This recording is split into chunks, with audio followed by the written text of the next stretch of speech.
សួស្តីអ្នកនរគ្នាសូមស្វាគមន៍មកកាន់វីដេអូថ្មីរបស់ខ្ញុំ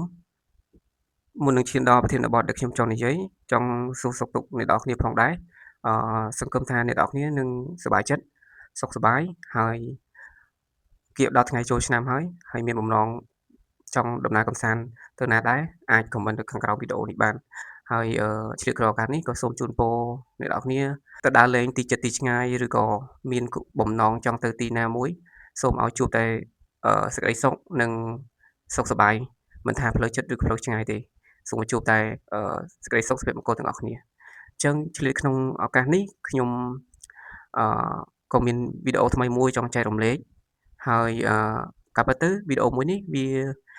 ពាក់ព័ន្ធទៅនឹងប្រធានបទមុនដែរដោយសារតែវាទាក់ទងទៅនឹងសីលធម៌សង្គម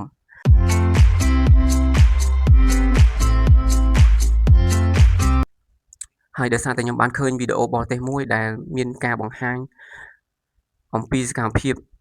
អសីលធម៌សង្គមមួយដែលទាក់ទងទៅនឹងការជេរអញ្ចឹងហើយបានជាខ្ញុំចង់បន្ថែមទៅនឹងវីដេអូមុនក៏បានបង្កើតនៅវីដេអូនេះឡើងម្ដងទៀតដើម្បីធ្វើការលើកយកនៅ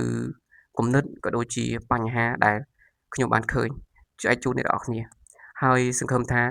វីដេអូមួយនេះនឹងអាចពញ្ញាក់ស្មារតីក៏ដូចជាអាច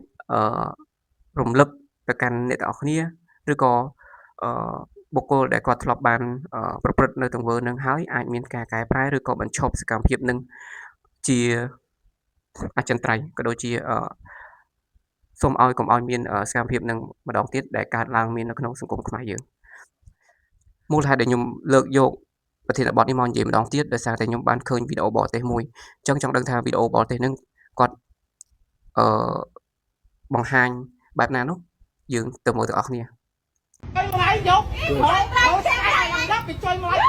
ចុយកុំចាក់ទៅមើលក៏អត់បានដែរបងខ្ញុំតែចូលមើលតែគាត់មើលម៉ៃថ្ងៃនេះស្រួលមកតែគេមើលទៅពេលគេអត់តែជេរគេយកទៅជេរយកជេរម៉ៃអូខេបន្ទាប់ពីបានឃើញវីដេអូហ្នឹងហើយអ្នកនរគ្នាយល់យ៉ាងណាដែរសម្រាប់ខ្ញុំគិតថាវីដេអូមួយនេះមើលទៅហាក់បីដូចជាបង្ហាញអារម្មណ៍នៃការសប្បាយរីករាយបន្ទាប់ពីជនបរទេសម្នាក់ហ្នឹងគាត់បានថតវីដេអូហើយទន្ទឹមនឹងគឺគាត់ប្រើទឹកមុខអារម្មណ៍សប្បាយរីករាយបែប relax របស់គាត់អញ្ចឹងណាតែការបង្កប់ន័យខ្ញុំគិតថាវាគឺជាការបង្កប់ន័យជ្រៅមួយដែលបង្ហាញថានៅពេលដែលគាត់មកលេងស្រុកខ្មែរឬក៏នៅពេលដែលគាត់បានបរិភោគម្ហូបអាហារខ្មែរគឺគាត់បានឮសំឡេង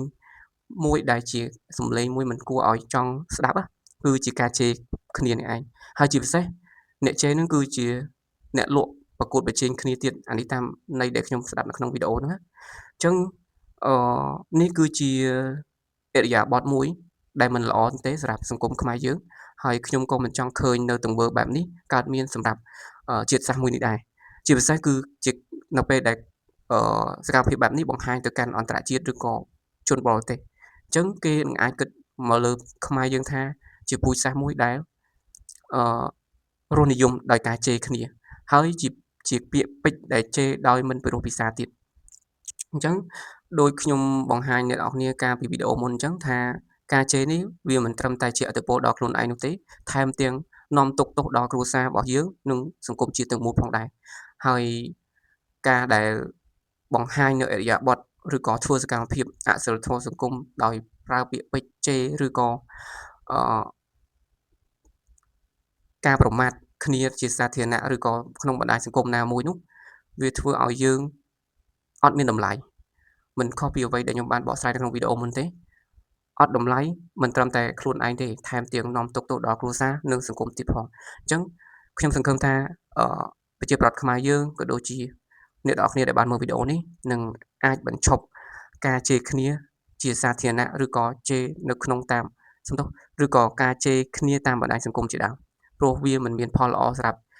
យើងក្រុមគ្រួសារនិងជាតិទាំងមូលនោះទេផ្ទុយទៅវិញគឺនាំតែនាំទុក្ខទោសឬក៏ខាតប្រយោជន៍ជាតិតែប៉ុណ្ណោះ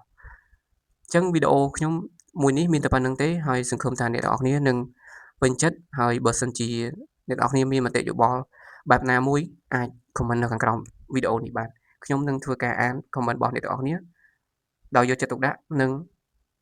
ស្របតាមអត្ថន័យ ក្នុងការរិះគន់ដោយស្ថាបនា អរគុណជួបគ្នានៅវីដេអូក្រោយបាយបាយ